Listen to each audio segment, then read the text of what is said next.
حکومت میں آتی رہی ہے، خواہ وہ مسلم لیگ تھی، خواہ وہ ریپبلکن پارٹی تھی، خواہ وہ کنونشن لیگ تھی، خواہ وہ پیپلز پارٹی رہی، خواہ وہ نون لیگ، کیو لیگ، جو کچھ بھی ہے، میں سمجھتا ہوں کہ یہ ایک فینومنا تہذیب میں، ہمارے معاشرے میں ایک افسوسناک واقعہ جو بڑھتے جا رہا ہے، بیماری کے جیسے، ذیابیٹیز کے جیسے چاٹ رہا ہے جسم کو.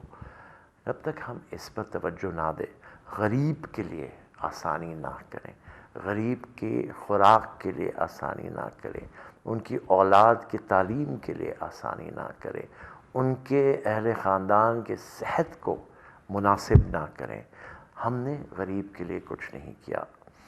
آج پاکستان میں اس طرف قدم اٹھائے جا رہے ہیں، یقیناً بے نظیر پروگرام بھی ہے اور چیزیں بھی ہیں، لیکن یہ تمام پروگراموں کی کامیابی اس صورتحال میں ہے کہ جب کرنے والے اپنے ہاتھوں سے کریں اور دیکھیں کہ جن کو ملنا ہے ان کے ہاتھ میں پہنچ رہا ہے، ورنہ نہیں ہوتا.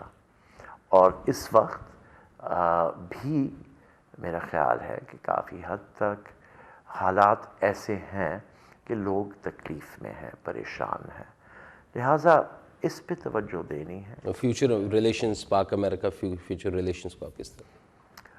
میرا خیال یہ ہے کہ بہتر ہے، بہتر اور ہوں گے.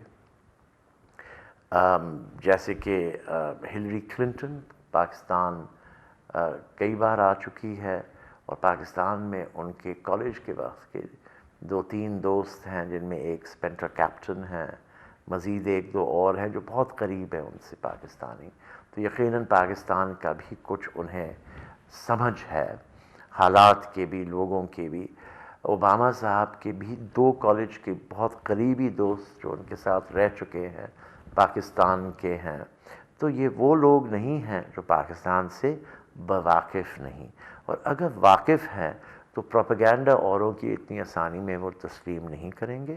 مجھے تو بڑی امید ہے، اور میں سمجھتا ہوں کہ ذرا ہم اپنے آپ کو چوکس کریں، انشاءاللہ وقت بہتر و درست شاید ہو. 2 فائنل کوسچنز ہیں. ایک، پاکستان میں ایک حلقے کی طرف سے یہ کہا جا رہا ہے کہ اسرائیل کے ہم قریب آتے جا رہے ہیں، اور مستقبل میں ایسی کوئی سوچ موجود ہے کہ ہم اسرائیل کو تسلیم کر لیں گے. اس حوالے سے آپ کیا کہتے ہیں؟ اسرائیل آپ کے پچھلے کئی سالوں سے بڑی کوشش کر رہا ہے قریب آنے کی، اب تک تو آپ نے انہیں آنے نہیں دیا. وہ تو تیار ہے، مطلب اگر آپ کہیں ابھی آ جائے تو وہ کل پہنچ جائیں گے پاکستان. تو وہ تو تیار ہیں، آپ تو تیار نہیں ہیں، لہٰذا کوئی بات نہیں آگے بڑھتی ہے. مجھے نہیں معلوم کہ اس صورتحال میں ہم کیا کچھ کرنے جا رہے ہیں، لیکن مجھے تو نظر نہیں آتا کہ آپ نے کچھ کیا اب تک، نہ مجھے ایسی کوئی چیز نظر آئی ہے. ایک فائنل کوسچن یہ ہے کہ اب پاکستان کا future on considering all the foreign affairs, Pakistan rules in United Nation and the overall foreign policy, آپ کس طرح دیکھتے ہیں فیوچر میں؟ جو ایک اسلامک ورلڈ کی لیڈرشپ کا بھی ایک کانسیپٹ تھا کہ پاکستان کو لیڈ کرنا چاہیے، پاکستان کے پاس وہ گٹس ہیں، وہ انرجی ہے، پاپولیشن اتنی بڑی ہے. سروردی صاحب، اسلامک ورلڈ اگر ہے، جو تصور پاکستانی لیتے ہیں اسلامک ورلڈ کا، اسلامک ورلڈ وہ تصور نہیں لیتا. جن کے لیے ہم جان دے دیتے ہیں، قربان کرتے ہیں ہر ایک چیز کے لیے، فلسطین کے لیے. آج تک فلسطین نے کبھی ہمارے کشمیر کے مسئلے پہ ایک بار بھی آواز نہیں اٹھائی. جب کہ یہ فلسطین کا واقعہ ہوا، میں نے فوری طور پر OIC کے صدر جو ہیں وہاں فون کیا کہ اب ہم کیا کریں. انہوں نے کہا جی میں تو جا رہا ہوں کیپٹل پہ اپنے کنسلٹیشنز کے لیے. پھر عرب لیگ نے کچھ کیا، وہ بھی کیا، میں کیا کہہ سکتا.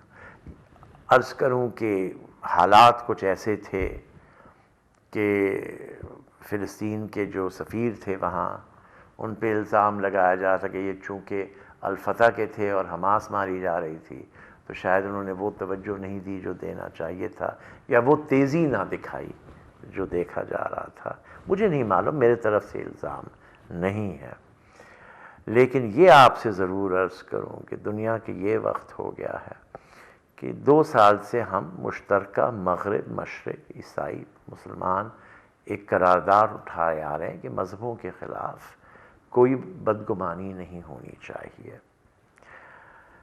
پچھلے سال 105 ووٹ ملے اقوام متحدہ میں.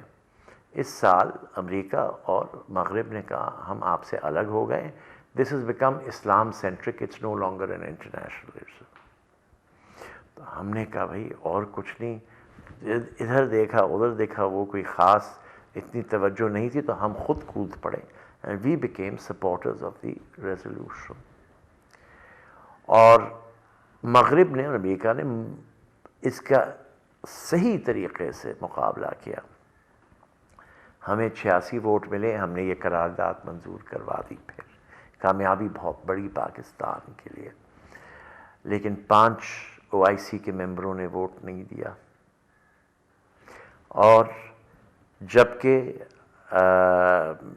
شاہ عبداللہ صاحب سعودی عرب سے آئے تھے نیو یارک میں کہ ابراہیمی مذہبوں کے مشترکہ ایک سوچ ہونی چاہیے, سمجھوتا ہونا چاہیے, تو اس صورتحال میں آپ کے یہاں صحافیوں نے کچھ ہمارے بارے میں سوچا ہی نہیں کہ جو قرارداد منظور ہوئی تھی اس سیشن میں وہ بھی ہماری پاکستان کی تھی.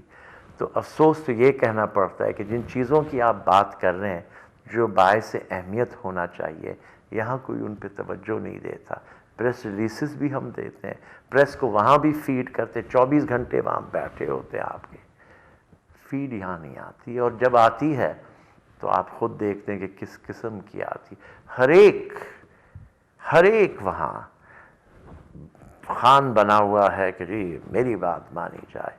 ہمیں پاکستان کا سوچنا چاہیے زیادہ, اور ہم صرف اپنے عیبوں کو دنیا کے سامنے پیش کرتے رہتے ہیں اور سمجھتے ہیں کہ ہم نے بڑی تیر مار دی. لہٰذا میری یہ رائے ہے کہ ہم ملک کے لیے ذرا اور درد رکھیں, اور بہت سی باتیں جو پینی چاہیے کہ وہ دنیا کے سامنے لازم نہیں ہے لے آنے کی, انہیں وہیں رکھیں. بہت بہت شکریہ حسین ناظم صاحب ہمارے ساتھ آج سیاست نامے میں مہمان آنے کا. اور ناظرین, آج کا سیاست نامہ آپ نے دیکھا, بہت ساری اہم باتوں سے ہمیں آگاہی ہوئی. بہت ساری ایسی چیزیں جو پاکستانی میڈیا پہ نہیں تھیں وہ ہمیں پتہ لگیں, اور ضرورت اس امر کی ہے کہ ہم سب کو مل کے ایک مثبت پاکستان کے بارے میں سوچنا ہوگا. اور اگر یہ سوچ پروان چڑھ جائے گی تو نہ صرف پاکستان کا مستقبل بہت روشن ہوگا, بلکہ پاکستان میں بسنے والے کروڑوں عوام بھی ایک عزت دار اور باوقار طریقے سے پوری دنیا کے سامنے پیش ہو سکیں گے. سیاست نامے سے عامر اسحاق سہروردی کو اجازت دیجیے.